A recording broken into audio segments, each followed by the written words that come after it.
rigs have more than one prime mover. Prime movers are almost always large internal combustion engines. Some equipment on the rig requires hydraulic power and pneumatic power. The rig's hydraulic and pneumatic systems also obtain their power from one of the three basic distribution systems.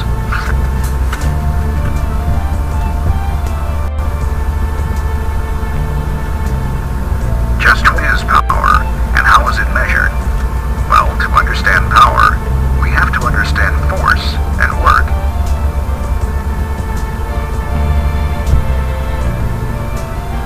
Think of a force as a push or a pull.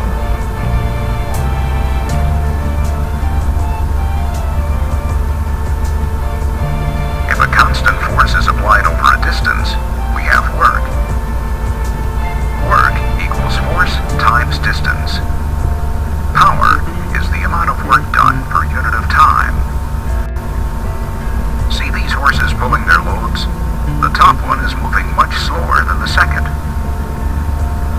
But by the time they've gone the same distance, they've done the same amount of work. The bottom one, though, finished 5 times quicker than the first. So it did 5 times as much work per second as the top one. That means the bottom horse delivered 5 times as much power as the top one.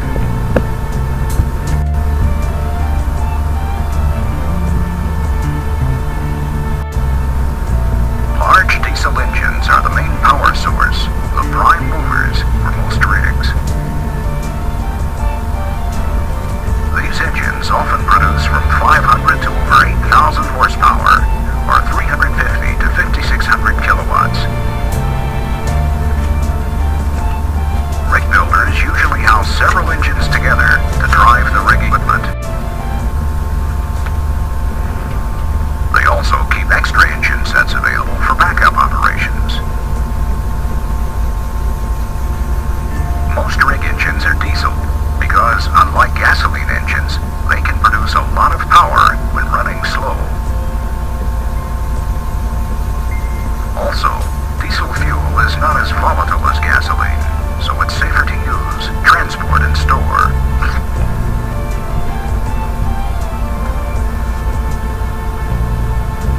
A diesel engine takes chemical energy, or fuel, and converts it to mechanical energy, rotational force, to power the rig equipment.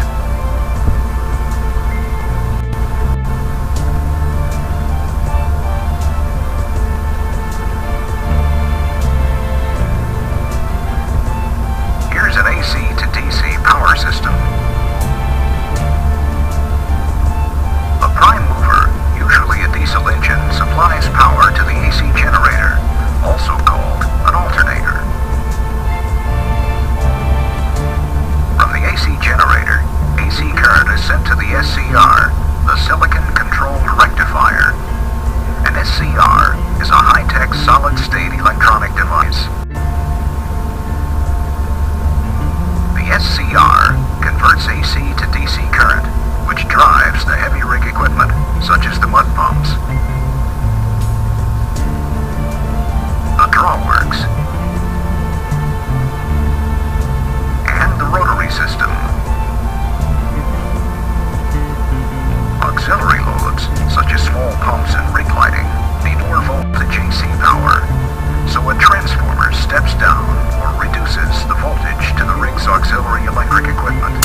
12-pound transmission, which in turn powers the drawworks